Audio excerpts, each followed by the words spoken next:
Okay, dear viewers, today we will discuss on the Pythagoras theorems.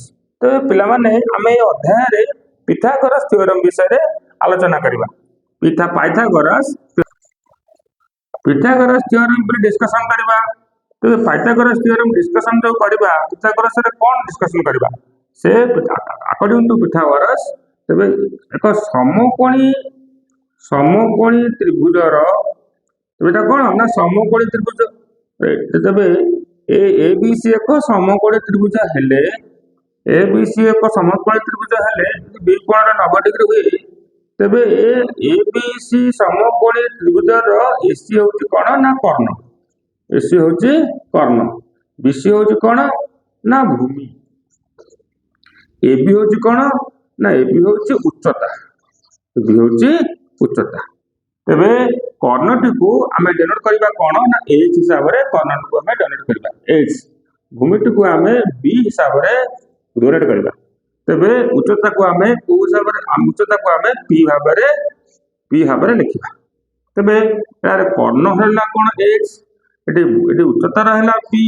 Eighty भूमि रहला कते ना B धरा जाऊ अकॉर्डिंग टू पिथागोरस को अनुसार पिथागोरस का नियम अनुसार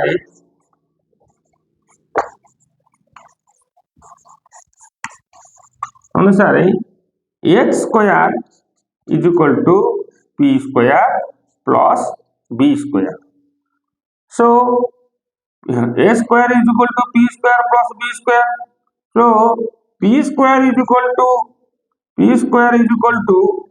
H square minus B square से बड़ी B square is equal to H square minus P square सब बेले गोटे समकोणी त्रिभुज रे कर्ण सदा बेले ये बाहु मान ठारू बड़ होता है बृहत्तर होता है तेणु बेले कौन हम B square is equal to H square minus P square तेणु ये नियम टी किए करथिले महान गणितज्ञ पिथागोरस ए सूत्र को बाहर आविष्कार करथिले तबे एई सूत्र अनुसार आमे कोनोसी एक त्रिभुजर यदि कर्ण दत्त थबो बा भूमि दत्त थबो यदि उच्चता दत्त न थाए तबे उच्चता आमे बाहर करि परिबा धरा जाऊ 10 मीटर 10 सेंटीमीटर 10 से धरा जाऊ एबीसी त्रिभुजर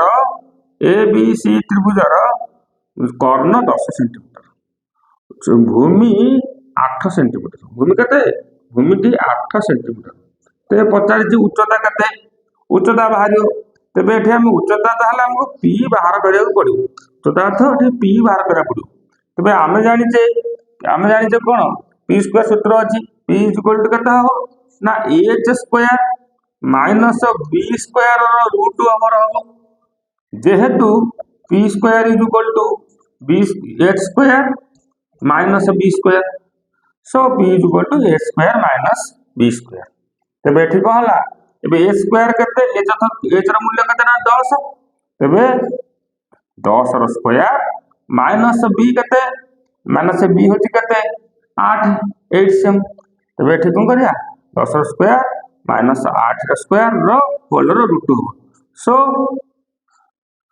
100 माइनस 64 रो रूट हो सो केते हला 100 रो 64 गले 36 रो रूट हो कता हो 6 प्लस माइनस 6 रे हमनो माइनस होबन काई एटा डिस्टेंस सो एटा हला प्लस 6 तबे एठी p इज इक्वल टू बा ab इज इक्वल टू कता हला 6 सेंटीमीटर तबे एई भली भाबरे हमें जे कोनसी रे कोन का पिथागोरस को लॉ अनुसार हमें कोनसी एक समकोणी त्रिभुजर यदि बाहु भी कर्ण तो थले उच्चता बाहर करि परिया जे कोनसी जोड़े दत्त थले हम गोटे अक्लेश रे एई सूत्र प्रयोग करी हमें बाहर कर परिबा तबे सेही भली हमें कोन करि परिया ना h इज इक्वल टू को हो ना p square plus b square रो रूट ओवर बाहर कला हम h बाहर पड़ियो तबे से भली b बाहर पड़ियो सेमतिया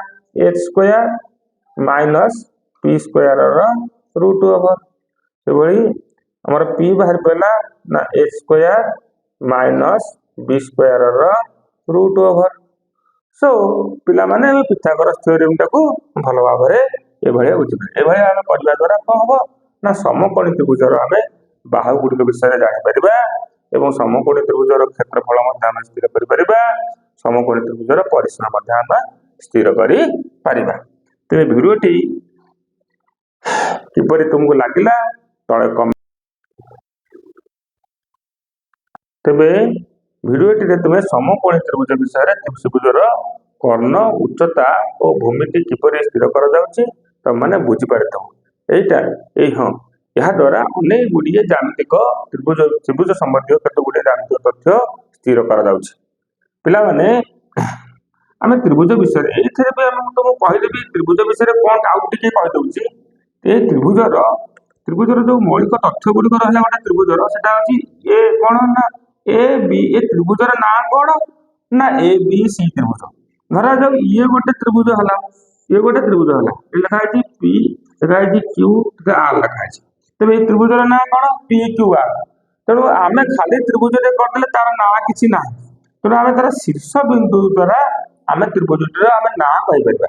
ଶୀର୍ଷ ବିନ୍ଦୁକୁ ଦେଖିକି ଆମେ ତାର ନାଁ ନାମକରଣ କରିବା। ତେବେ ଏଇଟା ହେଲା ଏବିସି ତ୍ରିଭୁଜ, ଏଇଟା ହେଲା ପି କ୍ୟୁ ଆର୍ ତ୍ରିଭୁଜ। ତେବେ ଏଇ ଯୋଉ ତ୍ରିଭୁଜ ଭିତରେ ତ୍ରିଭୁଜର ମୁଖ୍ୟ ହେଲା ତାର ଶୀର୍ଷ ବିନ୍ଦୁ, ତାର ବାହୁ, ତାର କୋଣ। ତେବେ ତ୍ରିଭୁଜର ବାହୁ ଗୁଡ଼ିକ କିଏ ହେଲେ ଏଥିରେ ପି ଆର୍ ଗୋଟେ ବାହୁ ହେଲା, ପି ଆର୍ ବାହୁ ପରିଚୟ ଦିଆହବ। ଆଉ ଗୋଟେ ହେଲା ପି କ୍ୟୁ ବାହୁ, ଆଉ ଗୋଟେ ହେଲା ପି କ୍ୟୁ ବାହୁ, ଆଉ ଗୋଟେ ହେଲା କ୍ୟୁ ଆର୍ ବାହୁ, ଏବଂ ଶୀର୍ଷ ବିନ୍ଦୁ ଗୁଡ଼ିକ କିଏ ହେଲେ ଶୀର୍ଷ ବିନ୍ଦୁ ଗୁଡ଼ିକ ହେଲେ ପି କ୍ୟୁ ଆର୍। କୋଣ ଗୁଡ଼ିକ କିଏ ହେଲେ ସେ ପି କୋଣ। ପି କୋଣକୁ ଆମେ କହିପାରିବା ଯେ କ୍ୟୁ ପି ଆର୍ କୋଣ କହିପାରିବା, କ୍ୟୁ ପି ଆର୍ କୋଣ କହିପାରିବା। ଏ କୋଣ କ୍ୟୁ କୋଣକୁ ଆମେ କହିପାରିବା Q P Q R. P କୋଣକୁ ମଧ୍ୟ କହିପାରିବା ଆମେ କ'ଣ କହିପାରିବା ପି କୋଣକୁ କ୍ୟୁ ପି ଆର୍ କୋଣ କହିପାରିବା। କ୍ୟୁ କୋଣକୁ କହିପାରିବା ପି କ୍ୟୁ ଆର୍ କୋଣ କହିବା, ଆର୍ କୋଣକୁ କହିପାରିବା ପି ଆର୍ କ୍ୟୁ କୋଣ। ତେଣୁ ଆର୍ କୋଣ ଅର୍ଥ ପି ଆର୍ କ୍ୟୁ କୋଣ ତା ମଧ୍ୟର ତେବେ ଆର୍ କୋଣକୁ ବୁଝେଇବ। ତେବେ ପିଲାମାନେ ଏଇ ତ୍ରିଭୁଜରେ ଆମେ ପିଥାଗୋରାସ୍ ଥିଓରେମ୍ ବିଷୟରେ ବୁଝିଲେ, ପିଥାଗୋରାସ୍ କ'ଣ ତାଙ୍କ ଥିଓରେମ୍ରେ କହିଥିଲେ ଏବଂ ତ୍ରିଭୁଜର ଶୀର୍ଷବିନ୍ଦୁ ଓ ବାହୁ ବିଷୟରେ ଆମେ ଜାଣିଲେ। ତେବେ ଭିଡ଼ିଓଟି ପିଲାମାନେ ତୁମକୁ କିପରି ଲାଗିଲା ତଳେ କମେଣ୍ଟସ୍ କରି ଜଣାଇବ। ତେବେ କମେଣ୍ଟସ୍ କରିବା ଦ୍ୱାରା ମୁଁ ନୂଆ ଭିଡ଼ିଓ କରିବାକୁ ଚେଷ୍ଟା କରିବି। ଆଉ ଏକ ଭିଡ଼ିଓରେ ପିଥାଗୋରାସ୍ ତ୍ରୟୀ ବିଷୟରେ ଆଲୋଚନା କରିବି। ତେବେ ପିଥାଗୋରାସ୍ ତ୍ରୟୀ କ'ଣ? ତେବେ ପିଥାଗୋରାସ୍ ତ୍ରୟୀ ଆମେ କିପରି ପାଇବା, କିପରି ଆମେ ତିନୋଟି ଜିନିଷ କିପରି ଆମେ ତିନୋଟି ସଂଖ୍ୟା ନେବା ଯାହା ପିଥାଗୋରାସ୍ ତ୍ରୟୀକୁ କ'ଣ କରିବ ନା ପିଥାଗୋରାସ୍ ତ୍ରୟୀ ଅନୁସାରେ ସେ ହବ। ଧରାଯାଉ ଯେମିତି ଏ ସ୍କୋୟାର, ଧରାଯାଉ ଆମେ ଯେମିତି କହିଲେ A square equal to P square plus B square, A square equal to P square plus B square. ତେବେ ଆମର କ'ଣ ହେଲା ନା 10 8 6।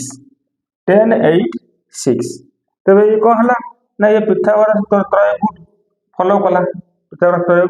ଫଲୋ କଲା, ଗୋଟେ ରହିଲା କ'ଣ 10, କାରଣ 10 ର ସ୍କୋୟାର ଇଜୁକାଲ ଟୁ 8 ର ସ୍କୋୟାର ପ୍ଲସ୍ 6 ର ସ୍କୋୟାର। ସେଭଳି ଆମେ କିପରି ପିଥାଗୋରାସ୍ ତ୍ରୟୀ ଗୁଡ଼ିକ ସ୍ଥିର କରିବା ଆମେ ଆମର ଆଗାମୀ ଭିଡ଼ିଓରେ ପିଲାମାନେ ଆଲୋଚନା କରିବା। ଜୟ ଜଗନ୍ନାଥ।